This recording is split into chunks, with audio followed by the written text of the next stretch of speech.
Padma Bhushan doctor C Narayana Reddy గారు MP అధ్యక్షులు ఆంధ్రప్రదేశ్ సాంస్కృతిక మండలి వారిని సగర్వంగా వేదిక మీదకి ఆహ్వానిస్తున్నాం. డాక్టర్ సి నారాయణ రెడ్డి గారు. నన్ను దోచుకుందువటే వన్నెల దొరసాని కన్నులలో దాచుకుందు నిన్నే నా స్వామి నన్ను దోచుకుందువటే.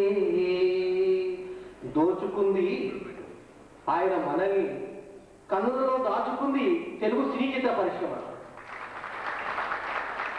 ఇక ఈనాటి కార్యక్రమానికి విచ్చేసినటువంటి పెద్దలు, ఈ కార్యక్రమం జ్యోతిప్రజ్వలన చేయడానికి విచ్చేసినటువంటి వారు ఆంధ్రప్రదేశ్ ఏపీ ఆర్య రాష్ట్ర మహాసభ మహిళా విభాగ అధ్యక్షురాలు, వారిని వేదికకి రావాల్సిందిగా సగర్వంగా ఆహ్వానిస్తున్నాం.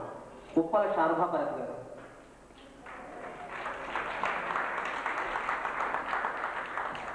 అనంతరం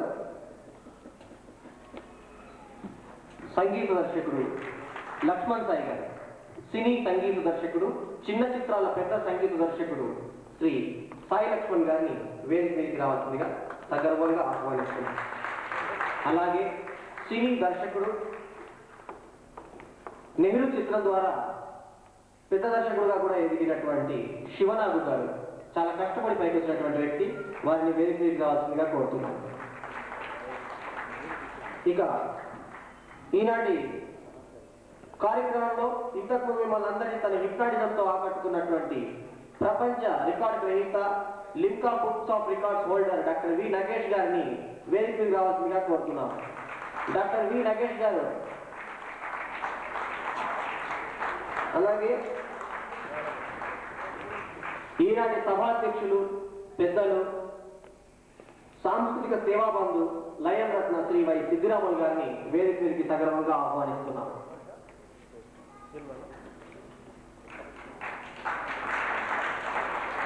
ఆదర్శ మ్యారేజ్ బ్యూరో వంగల బాలరాజ్ గౌడ్ గారిని కూడా వేదిక మీద రావాల్సిందిగా కోరుతున్నాం. అలాగే ఈనాటి సత్కార గ్రహీతలు, తొలివారు బల్లెం విశిష్ట పురస్కార గ్రహీత నేడు శ్రీ ఎంకే బోస్ గారు, ఎన్నో ట్రేడ్ యూనియన్లకు నాయకత్వం వహించినటువంటి శ్రీ ఎంకే బోస్ గారిని వేదిక మీద రావాల్సిందిగా సగర్వంగా ఆహ్వానిస్తున్నాం. అలాగే వ్యాపారవేత్త శ్రీ సత్తయ్య ముద్రాజ రామన్ కపూర్ గారిని కూడా వేదిక మీద రావాల్సిందిగా కోరుతున్నాం. ఈనాటి కార్యక్రమంలో యూత్ అవార్డు అందుకుంటున్నటువంటి యువకులు ఆర్ రాజిరెడ్డి గారు, హైటెక్ కంప్యూటర్ ఎడ్యుకేషన్, అలాగే శ్రీమతి శారదా నాయుడు గారు, శ్రీ బ్యూటీ పార్లర్, వారిని కూడా వేదిక మీద రావాల్సిందిగా కోరుతున్నాం. తొలుతగా జ్యోతి ప్రజ్వలనతో కార్యక్రమం ప్రారంభమవుతుంది. ముందుగా జ్యోతి ప్రజ్వలన.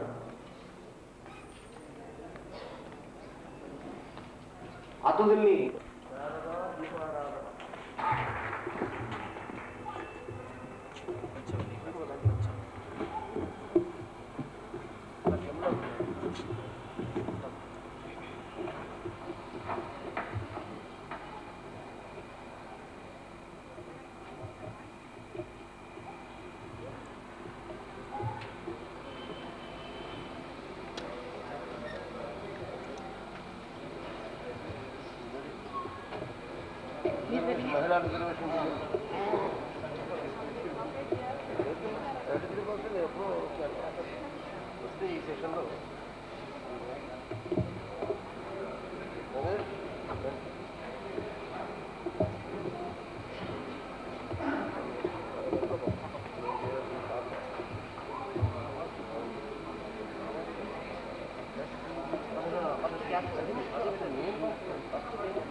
ఆవిష్కరిస్తారు.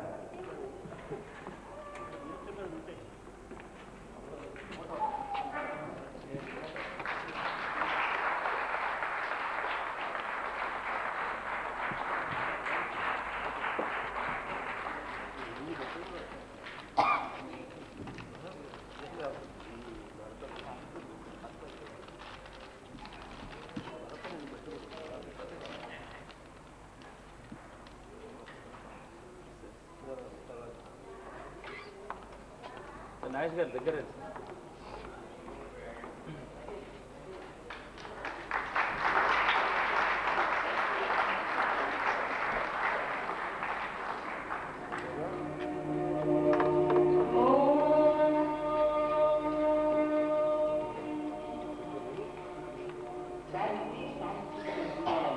తనదంటూ పానీకి తెచ్చిన ఆల్రౌండర్ బల్లెం వేణుమాధవ్ ఆడియో రంగంలోకి అడుగుపెట్టి ఇక అతిథుల కాలాన్ని ఎక్కువగా తీసుకోకుండా ఈ క్యాసెట్ ముఖ్యాంశాలని మొదలు వివరించాలని చూసి మొదటిగా నా స్పందన తెలియజేస్తున్నాను. 1987 నుంచి రచయిత కావాలన్నటువంటి తాపత్రయంతో ఈ రంగంలో అడుగుపెట్టి ఎందరెందరో పెద్దల వద్దకి అవకాశాల కోసం తిరగడం జరిగింది. అయితే ఈ సంవత్సరమే నాకు అక్టోబర్ నెలలో ఒక మొదటి సినిమా అవకాశం దొరికింది. లభించడమే పెద్దల ప్రోత్సాహంతో ఇప్పుడు 4 సినిమాలు నేను చేస్తున్నాను. చిడుతపులి, తర్వాత కుర్రాళ్ళు, లక్ష్మణ్ సాయి గారి ఒక సినిమా, తర్వాత శశిప్రీతం గారిది జి హరిబాబు గారి సినిమా, 4 సినిమాలకు నేను ఇప్పుడు పాఠాలు రాస్తున్నాను. అయితే ఈరోజు ఆవిష్కృతమవుతున్నటువంటి చెల్లి క్యాసెట్స్ని నేను ఈ పాటలు ఏవైతున్నాయో 8 సంవత్సరాల కింద రాశాను. అప్పటి నుంచి ఇప్పటి వరకు అవి రిలీజ్ కాలేదు. సో అవి హిందీ ట్యూన్స్కి అనుగుణంగా ఆ సినిమాలు రిలీజ్ అయిన కొత్తలో నేను తయారు చేశాను. ఆ హిందీ ట్యూన్స్కి తగ్గట్టు రాసినటువంటి పాటలని ఒక పుస్తకం రూపంలో తీసి సుందర విజ్ఞాన కేంద్రంలో వారి చేతుల మీదుగానే విడుదల చేశారు. వారికి గుర్తుండే ఉంటుంది, గత 4 సంవత్సరాల కిందట బల్లెం వేణుమాధవ్ పాటల పేరిట ఒక పుస్తకం పెట్టి వారి చేతుల మీదుగా ఆవిష్కరణ చేయడం జరిగింది. ఇప్పుడు దాన్ని ఒక క్యాసెట్ కింద మార్చి ఈరోజు మళ్ళీ వారి చేతుల్లోనే ప్రారంభం చేసుకున్నటువంటి ఒక సదావకాశం నాకు లభించడం నేను చాలా గర్వపడుతున్నాను.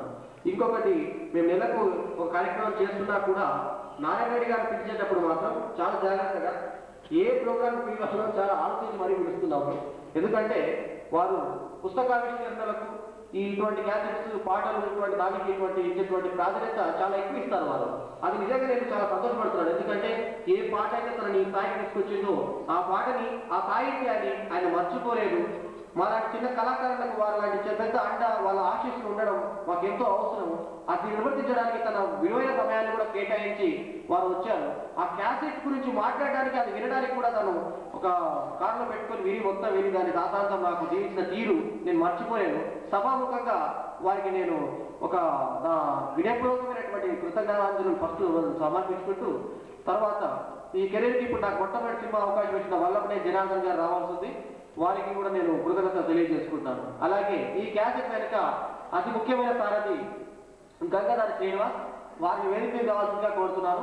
గంగాధర్ శ్రీనివాస్ గారు ఎక్కడన్నా రావాలి. ఈ క్యాసెట్ సహ నిర్మాత అయిన, అలాగే ఈ క్యాసెట్కి సంగీతాన్ని అందించినటువంటి, నాకు పూర్తి మ్యూజికల్ ఇన్స్ట్రుమెంట్ సహకారం అందించినటువంటి మ్యూజిక్ సీక్వెన్సర్ వినోద్ బాబు గారు వేదిక కావాల్సింది కోరుతున్నాను.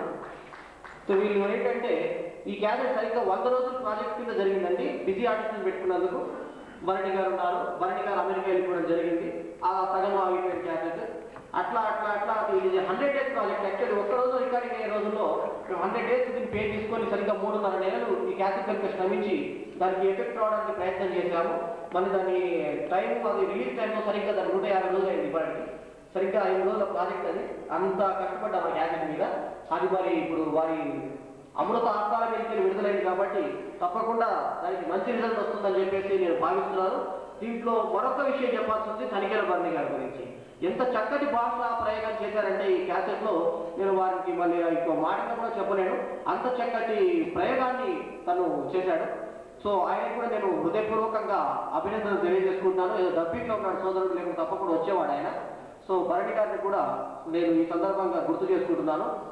తర్వాత ఈ సంస్థ విషయాల కోసం అందరికీ మాకన్నా ఎక్కువ మీకు తెలుసు కాబట్టి ముఖ్యంగా పాత్రికేయుల సహకారం కూడా నాకు లభించింది. తొలుత నేను కూడా పాత్రికేయుల మిత్రులు అందరికీ కూడా ప్రతి కార్యక్రమానికి మాకు మంచి ఇటువంటి సహాయ సహకారాలు అందిస్తున్నారు. వారందరికీ కూడా పేరున ధన్యవాదాలు తెలియజేసుకుంటున్నాను. మీరందరూ ఉంటే ఇక్కడ చూస్తే ఒక 1000 మంది చూస్తారు, మీ ద్వారా 100 లక్షల మంది చూస్తారు. కాబట్టి మీరందరి సహకారం కూడా మా క్యాసెట్ మీద ఉండాల్సిందిగా మరోసారి మనవి చేసుకుంటూ మరి తదుపరి కార్యక్రమాన్ని నడిపించవలసిందిగా సిద్ధిరాములు గారిని కోరుతున్నాను.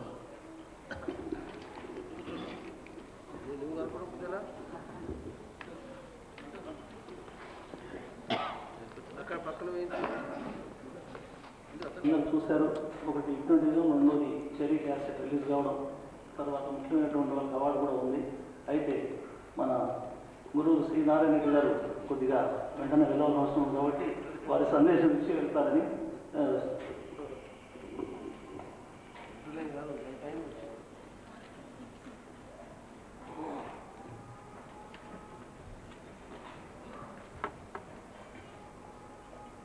సభాధ్యక్షులు అయోధ్యరావు గారికి, వేదిక మీద ఉన్న అతిథులకు అందరికీ నమస్కారం. ఈ కార్యక్రమానికి ముందు ప్రఖ్యాత హిప్నోటిస్ట్ నగేష్ గారి కార్యక్రమం గంట సేపు చూశాను. లోగడ చాలాసార్లు చూశాను, కానీ ఈసారి అతని కాన్సన్ట్రేషన్ అంతా ఒక హిప్నోటిస్ట్గా మనసు ప్రధానంగా పెట్టుకొని కవిత్వాలు రాశారు, గీతాలు రాశారు, కానీ మనసే హెడ్డింగ్గా పెట్టి ఒక హిప్నోటిజం కార్యక్రమాన్ని గంటన్నర సేపు మోసారు ఏర్పాటు చేయడం అనేది చాలా విశేషం.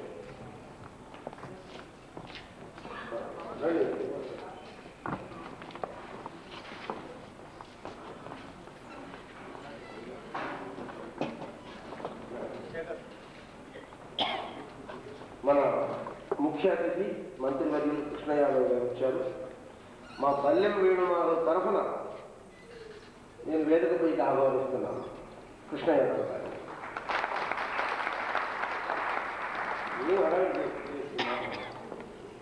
మీ తరఫున నేను చేస్తుంటే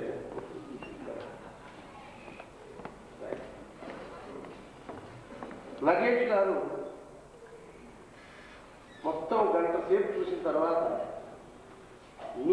మీ క్యాప్షన్ మనసైతే మీరు ఇచ్చిన ప్రొజెక్షన్కి ఒక హెడ్లైన్ ఇవ్వాలి. సబ్ కాన్షియస్ కాన్షియస్ గురించి చెప్పారు. ట్రాన్స్ ఎలా కలుగుతుందో చెప్పారు.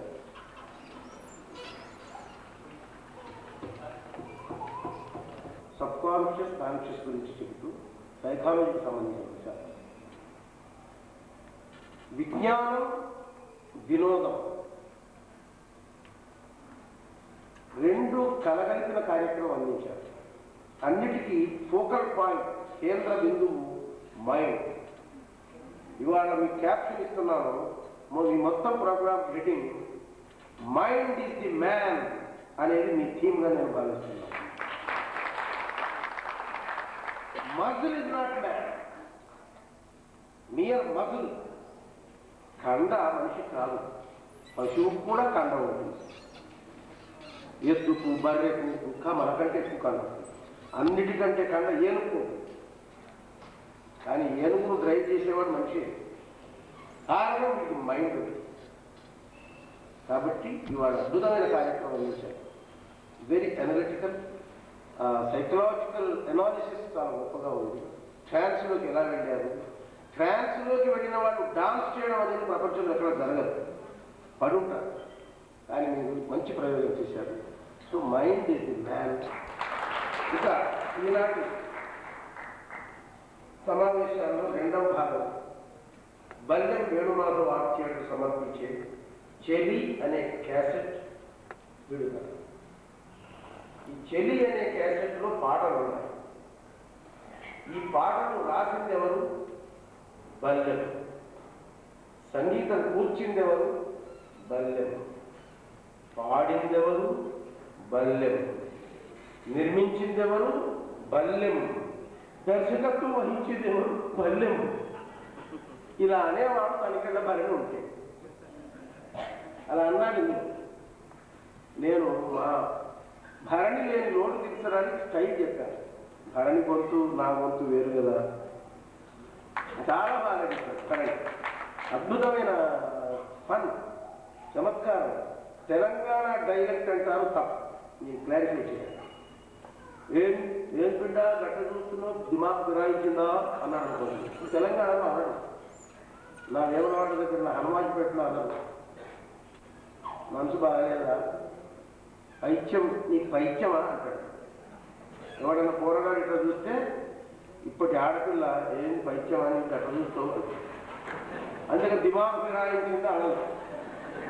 ఈ దిమాగ్ ఫిరాయించింది అనడం ప్యూర్ హైదరాబాద్ గల్లీల భాష. గల్లీల భాష తీసుకొని ఆంధ్ర ప్రాంతంలో పుట్టి అక్కడ పెరిగి హైదరాబాద్ నగరంలో, సికింద్రాబాద్ నగరంలో ఉద్యోగరీత్యా స్థిరపడ్డ ఒక గొప్ప నటుడు, రచయిత, నాటక రచయిత తనికెళ్ల భరణి హైదరాబాద్ నగరంలోని ఏ గల్లీ వాడైనా అనలేనన్ని అద్భుతమైన డైలాగులు గురించి చెప్పాడు. అది చాలా విశేషం. నాకు చాలా ఆశ్చర్యంగా నేను మొత్తం విన్నాను కాదు. అలా మధ్య మధ్య తనికెళ్ల భరణి తమాషా మాటలతో ఖ్యాతి. మరి బల్యం వేణుమాధవ్ అంటే ఇన్ని చెప్పాను నేను. మరొకటి ఉన్నాడు బల్యం వేణుమాధవ్. పాటలు రాసింది, సంగీతం కూర్చింది, పాడింది, ఈ నిర్మాణం దర్శకత్వంతో పాటు మధ్యలో అవునన్నా వాళ్ళు ఏమనుకున్నాము అని మధ్యలో డైలాగ్ ఇస్తాను. ఒక మిమిక్రీ ఆర్టిస్ట్. ఇన్ని శక్తులు ఉన్నాయి ఈ చిన్ని వేణుమాధవ్ అని నేను అనుకోలేదు. 5 ఏళ్ళు 10 ఏళ్ళుగా చూస్తున్నాను. బల్యం వేణుమాధవ్ ఆర్ట్ థియేటర్ అని అవార్డులతో ప్రారంభమైంది ఆయన జీవితం, సాంస్కృతిక జీవితం. నేను మందలించాను, మొదటి హెచ్చరించాను, మందలించాను. రావడమే అవార్డులు ఏమిటయ్యా నీకు, నీ శక్తిని నిరూపించుకో.